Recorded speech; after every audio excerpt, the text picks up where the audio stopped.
വിശപ്പിന് വല്ലാത്തൊരു സാധ്യതയുള്ള സമയമാണ്. അതുകൊണ്ട് ഭക്ഷണം ഇപ്പോൾ തന്നെ കഴിക്കണമെന്ന തോന്നലാ. ഭക്ഷണത്തിന്റെ കാര്യത്തിൽ നമ്മൾ എത്ര വലിയ യാത്രക്കാരാണെങ്കിലും പലപ്പോഴും ജംആക്കാൻ നമ്മൾ നിൽക്കാറില്ല അല്ലേ? രാവിലത്തെ ഭക്ഷണം ഉച്ചക്ക് കഴിക്കാം, ഉച്ചക്കത്തെ ഭക്ഷണം വൈകുന്നേരം കഴിക്കാം, അല്ലെങ്കിൽ വൈകുന്നേരത്തതും രാത്രിയത്തൊക്കെ ഒന്നിച്ച് കഴിക്കാം യാത്രയിൽ എന്ന് നമ്മൾ കരുതാറില്ല. നിസ്കാരത്തിന് അങ്ങനെ ഓപ്ഷൻ ഉണ്ട്. ലോഹർ നിസ്കാരം അസറിലേക്ക് ജമ്മാക്കാൻ ഓപ്ഷൻ ഉണ്ട്.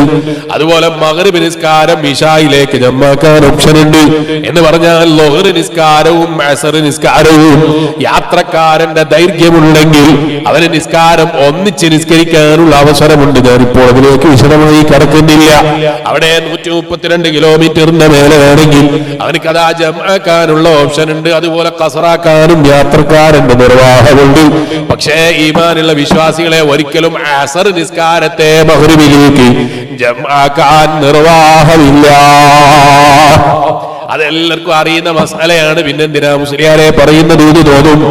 ഈ കഴിഞ്ഞ ദിവസം ഞാൻ ഒരാളെ കൂടെ യാത്രക്ക് ഇങ്ങനെ തിരിക്കുമ്പോ അയാളോട് ഞാൻ പറഞ്ഞു, നമുക്ക് മഗ്രിബ് നിസ്കരിക്കാൻ ഇന്ന സ്ഥലത്തെത്തും. അപ്പൊ ഇയാള് പറയാണ്, മഗ്രിബ് നിസ്കാരത്തിന് മാത്രമല്ല അവർക്ക് അസറും കൂടി അവിടെ എത്തിയിട്ട് നിസ്കരിക്കാം.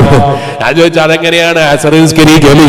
അപ്പൊ ഇയാള് പറയാണ്, അസർ നിസ്കാരത്തെ ഞാൻ മഗ്രിബിലേക്ക് ജമ്മാക്കിയതാണ്, രണ്ടും ഇൻഷാ അല്ലാഹ് നമുക്ക് മഗ്രിബിന്റെ കൂടെ നിസ്കരിക്കാം. അപ്പൊ ഇയാള് പറയാണ്, ഞാൻ അയാളോട് പറഞ്ഞു, അങ്ങനെ ഒരു ജമ്മില്ല. ലോഹർ നിസ്കാരം അസറിലേക്ക്, മഗ്രിബിനെ ഇശായിലേക്ക്, ഇങ്ങനെ ഓപ്ഷൻ ഉള്ളൂ.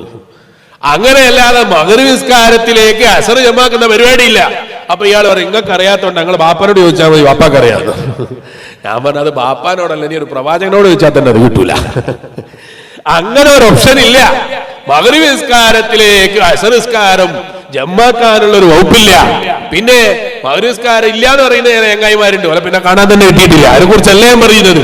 ലോഹർ നിസ്കാരത്തിനെ അസറിലേക്ക് കൊണ്ടുപോയി ജമ്മാക്കുന്ന പരിപാടി, അങ്ങനെ ഒരു പരിപാടി ഇസ്ലാമിലില്ല. അതുപോലെ ഇശാഇ നിസ്കാരത്തെ സുബഹിയിലേക്ക് ജമ്മാക്കാനുള്ള പരിപാടിയില്ല. സുബഹി നിസ്കാരത്തെ ലോഹറിലേക്ക് കൊണ്ടുപോയി ജമ്മാക്കിയിട്ട് കൊടന്നിറങ്ങാന്ന് വിചാരിക്കരുത്. അങ്ങനെ ഒരു ജമ്മില്ല. ലോഹർ നിസ്കാരം അസറിലേക്ക് ജമ്മാക്കാനുള്ള വകുപ്പുണ്ട്. അതുപോലെ മഗ്രിബിനെ ഇശായിലേക്ക് ജമ്മാക്കാനുള്ള വകുപ്പുണ്ട്. അതേ സ്ഥാനത്ത് ഖസറാക്കൽ സുന്നത്താണ്, ജംആക്കൽ സുന്നത്തില്ല. പരമാവധി എടുക്കണം എന്ന് നിർബന്ധം ഇസ്ലാമിലില്ല. യാത്രക്കൊരാൾക്ക് സൗകര്യമാണെങ്കിൽ ശാഫി മദ്ഹബിൽ ജംആക്കാനുള്ള ഓപ്ഷൻ ഉണ്ട്. ശാഫി മദ്ഹബല്ലാത്ത ചില മദ്ഹബുകളിൽ അങ്ങനെ ജംആക്കാനുള്ള വകുപ്പ് തന്നെ ഇല്ല. അതുകൊണ്ട് ജംആക്കണ്ടെന്നല്ല, നമ്മൾ ശാഫി മദ്ഹബുകാരാണെങ്കിൽ ജംആക്കാനുള്ള വകുപ്പുണ്ട്. ഇല്ല എന്നല്ല ഞാൻ പറഞ്ഞത്. സ്ഥാനത്ത് അസർ നിസ്കാരത്തെ മഗ്രിബ് നിസ്കാരത്തിലേക്ക് ജംആക്കുന്നൊരു മദ്ഹബ്, അങ്ങനെ ഒരു മദ്ഹബേ ഇല്ല. അതൊരു ബാപ്പനോടും ചോദിച്ചാൽ കിട്ടൂല, ഒരു ഉപ്പാപ്പാനോടും ചോദിച്ചാൽ കിട്ടൂല. കാരണം ഇസ്ലാമിൽ അങ്ങനെ ഒരു ജംഅേ ഇല്ല. മഗ്രിബ് നിസ്കാരത്തെ ഖസറാക്കുന്ന പരിപാടിയില്ല. ഖസറാക്കാന്ന് ചുരുക്കുക എന്നാണ് പറഞ്ഞതിന്റെ അർത്ഥം. ലോഹർ നിസ്കാരത്തെ യാത്രക്കാരന് രണ്ടാക്കി ചുരുക്കാനുള്ള വകുപ്പുണ്ട്. അസർ നിസ്കാരത്തെ രണ്ടാക്കി യാത്രക്കാരന് ചുരുക്കാനുള്ള വകുപ്പുണ്ട്. അതുപോലെ മഗ്രിബ് നിസ്കാരത്തെ ചുരുക്കിയിട്ട് രണ്ടാക്കാനുള്ള പരിപാടിയില്ല. അതുപോലെ സുബഹി നിസ്കാരത്തെയും ചുരുക്കാനുള്ള വകുപ്പില്ല. സുബഹിയാകുമ്പോ ഒരു റക്അത്ത് മതിയാകൂലേ, അതിൽ ഒന്നാമത്തെ റക്അത്തിലാണോ ഖുനൂത്ത് ഓതേണ്ടത് എന്ന് ചോദിക്കരുത്. സുബഹി നിസ്കാരം ഖസറാക്കാനുള്ള വകുപ്പില്ല, ചുരുക്കാനുള്ള വകുപ്പില്ല. സുബഹി നിസ്കാരം എത്ര വലിയ യാത്രക്കാരനാണെങ്കിലും, ഏത് സമയത്തെത്തിയവനാണെങ്കിലും, എത്ര ലേറ്റ് ആയിട്ട് കിടന്നുറങ്ങിയവനാണെങ്കിലും സുബഹി നഷ്ടപ്പെടുത്താൻ നിർവാഹമില്ല. സുബഹി മാത്രാണോ? അല്ല, ഒരു നിസ്കാരവും നഷ്ടപ്പെടുത്താനുള്ള വകുപ്പ് ഒരു നിലക്കും ഇസ്ലാമിലില്ലേ ഇല്ല. എത്ര വലിയ പ്രയാസപ്പെടുന്നവർ നിസ്കരിച്ചോളണം. മുസ്ലിയാരെ അപ്പൊ തീരെ എഴുന്നേൽക്കാൻ പറ്റാത്തവനാണോ? തീരെ എഴുന്നേറ്റിരിക്കാൻ പറ്റാത്തവനാണോ? കിടന്ന സ്ഥലത്ത് വെച്ച് നിസ്കരിച്ചോളണം. കിടന്ന സ്ഥലത്ത് നിന്നും ശരീരത്തെ അനക്കാൻ കഴിയാത്തവനാണോ? അവന്റെ കണ്ണുകൊണ്ടെങ്കിലും നിസ്കരിച്ചോളണം. അങ്ങനെ അല്ലാതെ ഇസ്ലാമിൽ നിസ്കാരത്തെ നഷ്ടപ്പെടുത്താനുള്ളൊരു വകുപ്പ്, അങ്ങനൊരു വകുപ്പ് ഇല്ലേ ഇല്ല.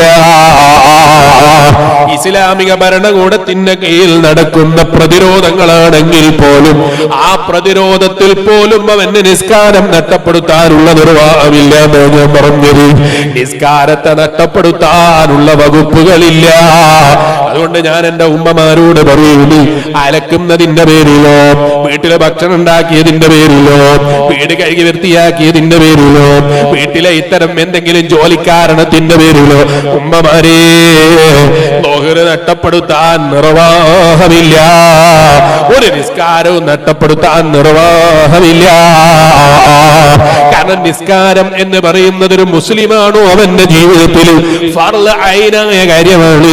അത് ബാപ്പ നിസ്കരിച്ചത് കൊണ്ട് മകൻ രക്ഷപ്പെടൂല, മകൻ നിസ്കരിച്ചത് കൊണ്ട് ബാപ്പയും രക്ഷപ്പെടൂല, അല്ലെങ്കിൽ ഭർത്താവ് നിസ്കരിച്ചത് കൊണ്ട് ഭാര്യ രക്ഷപ്പെടൂല, ഭാര്യ നിസ്കരിച്ചത് കൊണ്ട് ഭർത്താവും രക്ഷപ്പെടൂല. ഓരോരുത്തരും ജീവിതത്തിൽ നിർബന്ധമായി ചെയ്യുന്ന കർമ്മമാണ്. അവിടെ ഒരു വിട്ടുവീഴ്ചയുമില്ല. ഇത് ഇല്ലാത്തവനാണോ അവന്റെ രക്തത്തിന് പോലും ഇസ്ലാമിക ഭരണകൂടമാണെങ്കിലും അവിടെ വില കൽപ്പിക്കാനില്ല. എന്ന് പറഞ്ഞാൽ നിസ്കരിക്കാത്തവനെ നമ്മൾ പോയി കൊന്നു കളയണം എന്നല്ല. അങ്ങനെ ആരെങ്കിലും കൊണ്ടുപോയി ഇത് വളച്ചൊടിക്കരുത്. അതേ സ്ഥാനത്ത് ഇസ്ലാമിക ഭരണകൂടമുള്ള സ്ഥലമാണെങ്കിൽ നിസ്കരിക്കാത്തവന്റെ കാര്യത്തിൽ വലിയ ബേജാറ് തന്നെയാണ്. ഇരിക്കട്ടെ, ഞാനിപ്പോ അതിലേക്ക് വിശദമായി കിടക്കുന്നില്ല. നിസ്കാരം എന്ന് പറയുന്നത് ഓരോരുത്തരും നിർബന്ധമായ ഒരു മുസ്ലിമാണോ അവന്റെ ജീവിതത്തിൽ കൈയൊഴിക്കാൻ പറ്റാത്ത അമലാണ്. ഇരിക്കട്ടെ, ഇടയ്ക്ക് ഓർമ്മ വന്നപ്പോൾ പറഞ്ഞു എന്ന് മാത്രം. ഞാൻ എന്താ പറഞ്ഞു വന്നത് ഓർമ്മയുള്ളൂ? മനുഷ്യന്റെ റിസ്കിന്റെ കാര്യത്തിൽ, ഭക്ഷണത്തിന്റെ കാര്യത്തിൽ